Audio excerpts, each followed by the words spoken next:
दोस्तों, आपने भी वो कहावत तो ज़रूर सुनी होगी कि चील का झपट्टा, गिद्ध की निगाहें और बाज की फुर्ती इन तीनों पक्षियों के बारे में सब कुछ बयान कर देती है। लेकिन क्या आपके मन में भी कभी ये ख्याल आया है, आखिर चील, गिद्ध और बाज में क्या अंतर होते हैं? तो मैं आज आप लोगों को इन तीनों अंतरों के बारे में बताने वाला हूँ। इन तीनों पक्षियों में से कौन सबसे ज़्यादा ताकतवर है और इनमें से कौन सा पक्षी सभी पक्षियों का राजा कहलाने लायक है। तो दोस्तों, अगर आप भी सभी प्रश्नों का उत्तर जानना चाहते हैं तो बने रहिए मेरे साथ इस वीडियो के अंत तक। वीडियो शुरू करने से पहले अगर आपने चैनल को अभी तक सब्सक्राइब नहीं किया है तो बाजू वाला बेल आइकन दबाकर चैनल को जल्दी से सब्सक्राइब कर लीजिए।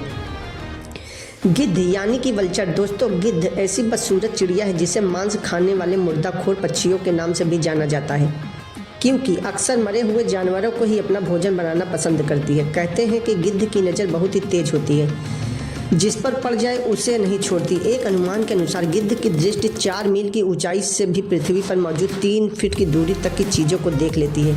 यही नहीं, इनके सुनने की क्षमता भी काफ़ी तेज होती है। टर्की वल्चर के नाम से जाने जाने वाले गिद्ध की प्रजाति के पास सबसे तेज सूंघने वाली क्षमता होती है, जो 1.5 किलोमीटर की दूरी से ही मरी हुई जानवरों की गंध को सूंघ लेती है। दोस्तों, वैसे तो गिद्ध की पूरी दुनिया में कई प्रजातियां होती हैं, लेकिन गिद्ध की प्रजातियों को 2 भागों में बांटा गया है। ओल्ड वर्ल्ड वल्चर, जो कि यूरोप, एशिया और अफ्रीका में पाए जाते हैं, और न्यू वर्ल्ड वल्चर, जो नॉर्थ और साउथ अफ्रीका में ही देखे जाते हैं। दोस्तों, बात करें इनके वजन की तो आमतौर पर एक गिद्ध का वजन 5 किलोग्राम से लेकर 10 किलोग्राम तक हो सकता है, लेकिन एक शेर के मुताबिक गिद्ध की सबसे बड़ी प्रजाति का वजन 14 किलोग्राम पाया गया था। आज के समय में पाए जाने वाले गिद्ध देखने में बेहद ही विशालकाय और नंगी खोपड़ी वाले होते हैं। अलग अलग प्रजातियों के गिद्धों के पंखों का वजन भी अलग अलग होता है, जो 1.5 मीटर से लेकर 2.5 मीटर तक हो सकता है। गिद्ध की चोंच अन्य शिकारी पक्षियों की तरह ही टेढ़ी होती है, लेकिन इनकी चोंच, नाखून और पंजे इनकी तरह मजबूत नहीं होते, क्योंकि कमज़ोर और सड़े मांस को खाने के लिए ही बने होते हैं। सबसे ऊंची उड़ान भरने वाले पक्षी माने जाते हैं। इसकी सबसे ऊंची उड़ान को 37,000 फीट की ऊंचाई पर आइवरी पोस्ट के पास रिकॉर्ड किया गया था, जब इसने एक हवाई जहाज़ को प्रभावित किया था।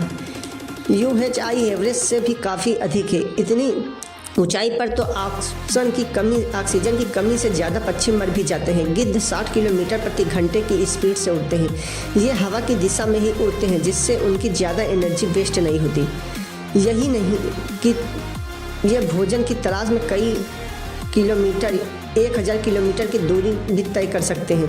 गिद्ध सुनने में रहने वाले मुर्दाखोर पक्षी होते हैं, जो कोई भी गंदी और घिनौनी चीज़ खाने से नहीं चूकते। ये शवों को समाप्त करके संक्रमण और बीमारियों को भी फैलने से रोकते हैं, इसलिए इन्हें पर्यावरण के सफाई कर्मचारी के रूप के नाम से जाना जाता है। जैसे गिद्ध सड़ा हुआ मांस और शवों को खाने के लिए ही जाने जाते हैं, लेकिन सभी गिद्ध सड़ा हुआ मांस नहीं खाते। पामनाट गिद्ध कई तरह के अखरोट, अंजीर, मछली और कभी कभी छोटे मोटे पक्षियों को भी मारकर खा जाते हैं। दुनिया में एकमात्र वल्चर है जो अपने भोजन में 70 से 90% हड्डियों को शामिल करते हैं। इनके पेट का अम्ल इतना ज़्यादा शक्तिशाली होता है कि वो हैजा और एंथ्राक्स जैसे बीमारियों के कीटाणुओं को नष्ट करने की क्षमता भी रखते हैं। दोस्तों, वैसे तो ज़्यादातर गिद्ध दिखने में भद्दे होते हैं, लेकिन गिद्ध की सबसे कलरफुल प्रजाति किंग वल्चर को ये माना जाता है कि किसी ऊंचे पेड़ पर ही अपना घोंसला बनाते हैं और माता गिद्ध उसी घोंसले में 1 से 2 अंडे देती है। अगर हम इनके जीवन काल की बात करें तो इन पक्षियों का जीवन काल इनकी प्रजाति पर निर्भर करता है, यानी कि ब्लैक वल्चर का जीवन काल सबसे कम होता है, जो 10 साल का होता है, और किंग वल्चर का जीवन काल कम से कम 30 साल तक का हो सकता है। दोस्तों, गिद्ध का अस्तित्व हमारे लिए बहुत ही ज़्यादा मायने रखता है, क्योंकि गिद्ध हमारे आसपास मौजूद गंदगी को दूर करता है, लेकिन इकोसिस्टम में आ रहे बदलाव और मानव द्वारा इनका शिकार होने के कारण गिद्ध की केवल 22 प्रजातियां ही अब इस दुनिया में रह गई हैं। ईगल, जिसे आम भाषा में चील या गरुड़ के नाम से भी जाना जाता है। दोस्तों, चील एक ऐसा शिकारी पक्षी है जो अपने तेज, शक्तिशाली और अचानक झपट्टे के लिए मशहूर है। चील की लगभग 60 प्रजाति इस दुनिया में मौजूद है और ये एंटार्कटिका को छोड़कर पूरी दुनिया में पाए जाते हैं। जी, लगभग 2 फीट लंबी चिड़िया है, जिनकी पूंछ लंबी और 2 भागों में रहती है। ये गिद्ध की तुलना में छोटे और हल्के होते हैं, जिनका वजन 270 ग्राम से लेकर 4 किलोग्राम से अधिक हो सकता है। ये मध्यम आकार की आक्रामक चिड़िया है, जिसका सर छोटा और पंख काफ़ी लंबे और सरकरे होते हैं। चील के पास आमतौर पर सुनहरे, काले या भूरे रंग के पंख होते हैं और इनकी पीले रंग की होती है। चील इतने शक्तिशाली और ताकतवर पक्षी होते हैं कि ये तकरीबन 6 किलोग्राम वजनी शिकार को उठाकर हवा में उड़ सकते हैं। दोस्तों, चील की दृष्टि भी काफ़ी तेज मानी जाती है। कहा जाता है कि चील जैसी आंखें यदि इंसान के पास हो तो इंसान 10वीं फ्लोर से नीचे देखने पर चींटी को भी देख सकता है। यही नहीं, चील की आंखें 340 डिग्री के कोण तक देख सकती हैं, जबकि इंसान की निगाहें 180 डिग्री तक ही देख सकती हैं। चील उड़ने में भी काफ़ी दक्ष होते हैं। ये हवा में 12,000 फीट की ऊंचाई तक उड़ सकते हैं, जिससे गोल्डन ईगल नामक चील की प्रजाति 320 किलोमीटर प्रति घंटे की रफ्तार से अपना शिकार का पीछा करती है। इसके पंजे भी बहुत ही तेज और नुकीले होते हैं। इनके पंजे बहुत नुकीले और तेज होते हैं, जिससे अपने शिकार को चीर फाड़ कर देते हैं। दोस्तों, बात करें हंटिंग टेक्निक की तो चील अक्सर हवा में ही ग्लाइड करते हुए अपने शिकार का शिकार करते हैं और उसे अपने पंजों में उठाकर किसी ऐसी जगह ले जाते हैं जहां उसे फाड़ कर आसानी से खा सके। चील अक्सर बड़े शिकारी जैसे सांप, चिड़िया और मछलियों को ही अपना भोजन बनाते हैं। चील के अधिकांश प्रजातियाँ ऊँचे पेड़ों या चट्टानों पर ही अपना घोंसला बनाना पसंद करती हैं, जिसमें से बाल डीजल का घोंसला सबसे बड़ा और मजबूत घोंसला माना जाता है। और कभी कभी तो चील दूसरे ही पक्षियों के घोंसलों में अपना अधिकार जमा लेते हैं। चील के बच्चों को उड़ने की ट्रेनिंग मादा ईगल ही देती है। जब माँ को लगता है कि बच्चा उन्हें उड़ने लायक हो गया है तो अपने बच्चों को पकड़कर आसमान की ऊंचाई पर ले जाती है और वहाँ से उसको छोड़ देती है और उसके साथ ही खुद भी उड़ती है।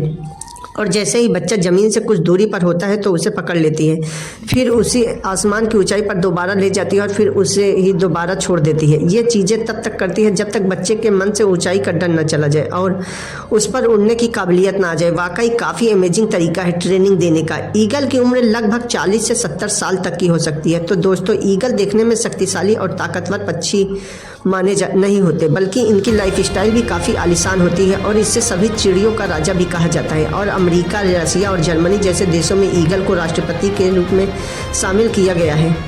हांग यानी कि बाज बेहद ही खूंखार किस्म का शिकारी पक्षी है जो छोटे छोटे जंतुओं को अपना शिकार बनाता है। ये काफ़ी तेज़ गति से उड़ने में माहिर होते हैं और पलक झपकते ही अपने शिकार को उठा ले सकते हैं। इनके उड़ने की स्पीड लगभग 350 किलोमीटर प्रति घंटे तक हो सकती है, जो चील और गिद्ध के मुकाबले काफ़ी तेज़ होती है। इनके पंख लंबे और स्ट्रीमलाइन आकार के होते हैं, जो उन्हें तेज़ी से उड़ने में काफ़ी सहयोग देते हैं। बाज चील और गिद्ध के मुकाबले साइज़ में थोड़ा छोटे होते हैं, जो केवल 3 किलोग्राम ही वजनी होते हैं। वहीं इनके पंखों का फैलाव 8 फीट तक हो सकता है। ये अपने लंबे और चौड़े पंखों और पूंछ की बदौलत ज़्यादा देर तक हवा में रह सकते हैं। ये एक बार उड़ान भरने के बाद 6 से 8 घंटे हवा में ही रह सकते हैं। इन्हें नीले, स्लेटी और उसी रंग के लंबे और नुकीले पंखों और पेट पर सफ़ेद एवं काले धब्बों से पहचाना जाता है। पूरी दुनिया में बाज के तकरीबन 500 से 2000 प्रजातियां पाई जाती हैं। 2 तरह के नामों से जाने जाते हैं। ये अंटार्कटिका के अलावा अन्य सभी महाद्वीपों में पाए जाते हैं। बाज ने 2 मजबूत पैरों की मदद से ज़मीन पर तेज़ गति से भी दौड़ सकते हैं। 200 चूहे, खरगोश और बड़े कीड़ों को ही शिकार करते हैं। बाज चट्टानी, पहाड़ों और पेड़ों पर ही अपना घोंसला बनाते हैं और ये बहुत ही मजबूत पक्षी होते हैं। लेकिन यदि बाज की तुलना गिद्ध और चील से की जाए तो ये गिद्ध से कुछ कमज़ोर होते हैं, लेकिन गिद्ध इन लोगों से काफ़ी मजबूत होता है। यदि हम लोग बाज, गिद्ध और चील की तुलना करें तो इन तीनों जानवरों में से आप लोगों को कौन सा जानवर ज़्यादा पसंद आया और कौन सा जानवर ज़्यादा शक्तिशाली आप लोगों को नज़र आया, आप लोग कमेंट में ज़रूर बताएं। ये रही तीनों चिड़ियों की कुछ रोचक बातें। आप लोगों को वीडियो अच्छा लगा लाइक करें, शेयर करें, सब्सक्राइब करें। Thank you.